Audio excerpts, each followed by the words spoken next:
Mulai dengan sejarah ya Bapak Ibu, tahun 49 ada Dr. Henry Sherwood Lawrence menemukan transfer faktor. Jadi nama transfer faktor ini dari Dr. Henry Sherwood Lawrence. Waktu beliau menemukan molekul-molekul memori imun dari plasma darah putih manusia. Kemudian tahun 75 ditemukan ternyata transfer faktor yang ada dalam plasma darah manusia itu bisa dipindahkan pada saat seorang ibu siap melahirkan dan akan menyusui ASI, ya.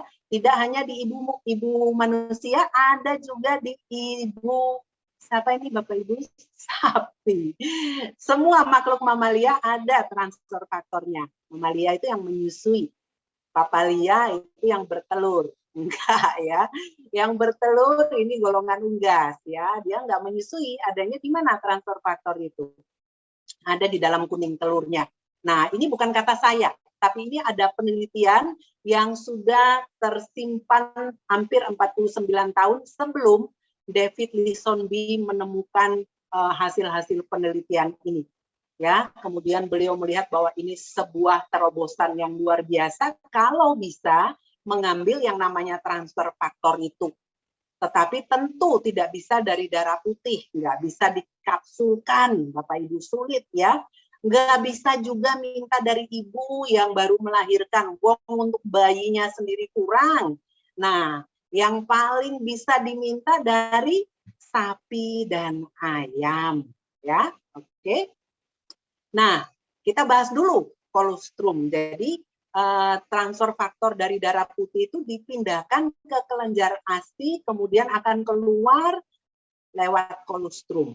Kolostrum ini susu awal. Jadi Bapak Ibu di sini yang sudah minum transfer faktor atau yang belum minum transfer faktor, Anda sudah dapat transfer faktor dalam jumlah yang sedikit yang hilang setelah Anda berusia 2 tahun dari ibu Anda ya waktu Anda menyusu pertama kali. Ngek gitu ya. 36 jam saja. Ya. Apa yang ada dalam kolostrum? Yang ada dalam kolostrum itu karbohidrat, makanan bayi, kemudian ada protein, kebutuhan bayi untuk tumbuh kembangnya, dan antibodi. Antibodinya siapa? Antibodi ibunya. Ya, kalau ibu manusia ya antibodi ibu manusia. Kalau ibu sapi ya antibodi mama sapi ya. Kalau ayam ya antibodi ayamnya ya. Jadi siapa pendonornya? Ya, antibodi ini yang kita sebut warisan. Ya, kalau makanan habis kepake, kalau antibodi ini dari penelitian seorang bayi yang mendapat kolostrum ibunya dengan lengkap 36 jam pertama itu tahan terhadap infeksi serius yang mengancam jiwa. Ya, jadi luar biasa Bapak Ibu ya. Jadi tergantung juga kepintaran imun ibunya. Ya, jadi ibu ini sering kepapar penyakit enggak? Kalau ibunya ini enggak pernah sakit ya, juga mungkin antibodinya dia hanya dari waktu dia divaksin saja. Tapi kalau dia dapat yang aktif karena kepapar satu penyakit, kemudian punya antibodi dan sering sakit, sekarang sehat, berarti ada banyak jenis antibodi yang diberikan. Ya, oke. Sapi dan ayam. Hewan ini sangat familiar bagi manusia. Kenapa kita ambil dari sapi? Waduh, kasihan dong anak sapi. Enggak apa-apa, Bapak Ibu. Sapi mengeluarkan kolostrum itu 5 hari. 3 hari aja udah cukup tuh untuk anak sapi. Karena apa? Dia udah mulai bisa makan rumput ya. Bayi sapi itu lahir langsung jalan-jalan Bapak Ibu. Ya enggak kayak bayi kita perlu 2 tahun, 1 tahun baru mulai merangkak. Ya, jadi sisa 3 harinya itu yang diberikan pada for life research. Ya, kalau ayam banyak telurnya. Ya, oke. Ada pertanyaan, amankah transfer faktor yang diekstraksi dari sapi dan ayam dikonsumsi oleh manusia? Wah, jangan-jangan itu bagaimana dengan virus sapi gila ya? Sapinya hidup di tempat yang jorok gitu. Aman nggak sih untuk manusia? Itu sering ada pertanyaan sebelum pertanyaan yang lain. Waduh, saya alergi itu sama kuning telur, takut kolesterol. Saya alergi susu sapi, berarti transfer faktor tidak bisa untuk saya. Nah, ini untuk jawab amannya dulu. Aman, Bapak Ibu, jawabannya. Sebab transfer faktor yang berasal dari plasma darah putih, hasil penelitian Dr. Sherwood Lawrence, maupun dalam ASI seorang ibu manusia dan makhluk hidup yang lain, dan kuning telur, struktur molekulnya sama. Ya, jadi tidak ada penolakan. Nanti kita lihat struktur molekulnya di belakangnya. Dan semua makhluk hidup ini bisa mengkonsumsi transfer faktor dari sumber manapun. Jadi sekarang transfer faktor yang tersedia dari kolostrum, sapi, dan kuning telur ayam bisa dikonsumsi manusia, bisa diberikan pada ikan, bisa diberikan pada ayam, pada anjing. Ya, itu namanya non-specific species. Jadi karena struktur molekulnya sama. Ya, oke. Apalagi? Oke. Nah, ini perusahaan For Life Research. Jadi setelah ada penemuan Henry Sherwood Lawrence, kemudian ternyata kolostrum ada, ibu manusia, kolostrum sapi, dan kuning telur ayam, barulah David Liston di tahun 98 mendirikan pabriknya. Ini beliau masih muda ya, foto di pabrik yang pertama. Nah, ada 4 pilar yang sampai sekarang masih ada. Dulu cuma 3, sekarang tambah 1. Science, success, service, dan satisfaction. Oke, For Life Research berkomitmen, Bapak Ibu. Komitmennya apa? Memproduksi produk-produk nutrisi terbaik untuk sistem imun kita. Jadi ini the immune company sejak berdiri. Bukan karena masuk pandemi, kemudian kita berkeluar-keluar, saya loh produknya untuk imun. Enggak. Kita dari awal berdiri, komitmennya udah jelas. Transfer faktor adalah nutrisi untuk sistem imun kita. Nutrisi dan melakukan tugas yang lain. Kita lihat di belakang ya. Kalau tahun 98 ini David Liston bisa menghasilkan transfer faktor itu lewat satu teknologi yang kita sebut the one and only teknologi. Jadi teknologi ini perlu dana yang cukup besar, Bapak Ibu. Waktu itu sekitar 50 juta US dollar untuk mendapat teknologi ini, yaitu teknologi bagaimana mengambil atau mengekstraksi transfer faktor saja tanpa imunoglobulin yang lain, tanpa protein, tanpa karbohidrat, tanpa kolesterol dari kolostrum sapi dan kuning telur ayam. Dan teknologi ini yang dipatenkan, bukan nama transfer faktornya, ya. Karena nama transfer faktor sudah dipatenkan oleh Henry Sherwood Lawrence. Jadi waktu mau bikin For Life Research, David Liston membeli paten itu. Jadi nama itu boleh kita pakai terus. Oke? Nah, ini secara kasat matanya. Tidak sesimpel ini, Bapak Ibu ya.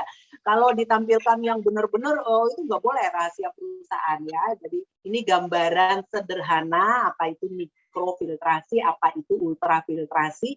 Saringan, namanya filtrasi itu Anda bayangkan aja Anda lagi mengayak tepung ya.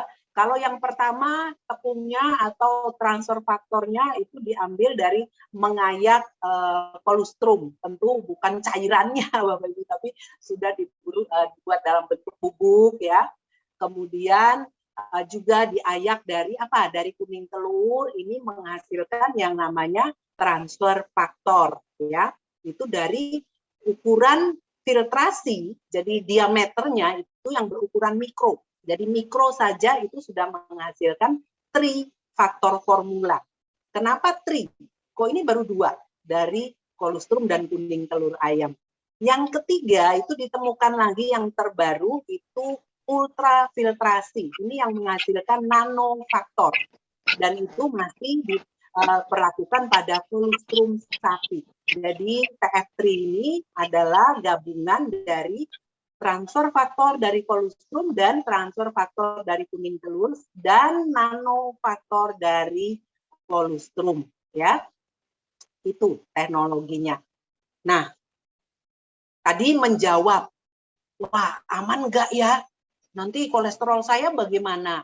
Nanti imunoglobulin atau apa namanya antibodi sapi ikut keminum dong sama saya? Enggak, Bapak Ibu. Ada satu badan quality control terakhir yang meriset semua hasil produksi, terutama trifaktor formula. Produk ini harus punya standar ilmiah dalam hal apa? Dalam hal kualitas, ya, kualitasnya benar. Nanti kita tahu kualitasnya apa di belakang. Potensinya, kemudian kemurniannya. Jadi kemurnian itu berarti dia bebas dari yang namanya orang takut, wah nanti ada virus sapi gila nih di dalam transfer faktor. Enggak, dengan mikrofiltrasi semua yang berukuran besar itu udah terbuang ya. Jadi yang benar-benar lolos itu hanya transfer faktor saja. Nah, para pakar ini disebut HSAB, ini mereka terdiri dari orang-orang pintar, ya, ada mikrobiologinya, ada dokter jantung, dokter kandungan, ada ahli patologi, ada ahli nutrisinya, ya, mereka benar-benar kompeten untuk bidang ilmunya masing-masing karena mereka tanggung jawabnya besar, Bapak Ibu, ya. Nah, apa itu transfer faktor? Transfer faktor bukan vitamin, bukan mineral, bukan herbal atau obat. Transfer faktor itu warisan. Donasi dari pendonor pada orang yang didonorkan. Jadi kita sebut dia God's miracle molecule. Kenapa? Karena proses donasi itu yang lakukan Tuhan. Dari darah putih pindah ke kelenjar ASI ibu yang siap melahirkan. Siapa yang melakukan? Tuhan. Ya, molekul-molekul memori imun itu dipindahkan Tuhan. Kemudian dari sistem imun untuk terapi sistem imun. Iya, karena itu warisan ibu. Ibu yang sudah terpapar berbagai macam penyakit, dia menyimpan pengetahuan tentang bagaimana menghandle satu virus, bakteri, sel-sel kanker yang berbahaya, itu yang diwariskan. Ya, jadi sudah sistem imunnya ibu nih yang kita dapat. Kalau di transfer faktor kita dapat kepintaran sistem imunnya sapi dan ayam. Nah, kabar buruknya Bapak Ibu, sapi dan ayam itu punya kecerdasan imun yang lebih banyak dari manusia karena mereka hidup di alam terbuka, jorok tempatnya, kepapar bakteri virusnya itu hampir setiap hari. Dan kalau dia bertahan hidup sampai bisa beranak pinak itu berarti luar biasa kemampuan sistem imun dia menjaga tubuhnya. Oke, ini yang pengertian dari sistem imun untuk terapi sistem imun. Jadi begitu Anda konsumsi transfer faktor, dia mencari sistem imun kita. Anda penerima, ya, bukan masuk ke jantung, bukan masuk ke paru-paru, bukan ke liver kita, tetapi ke sistem imun. Dari sistem imun untuk sistem imun penerima. Melakukan apa? Melakukan terapi atau menyehatkan. Nanti kita lihat di belakang. Memahami terapi sistem imun itu beda banget Bapak Ibu dari cerita tentang suplemen, vitamin, dan herbal. Jadi kalau orang bilang, wah ini ada vitamin baru, suplemen hebat. Wah, nggak ada yang lebih hebat dari yang bisa melakukan terapi pada sistem imun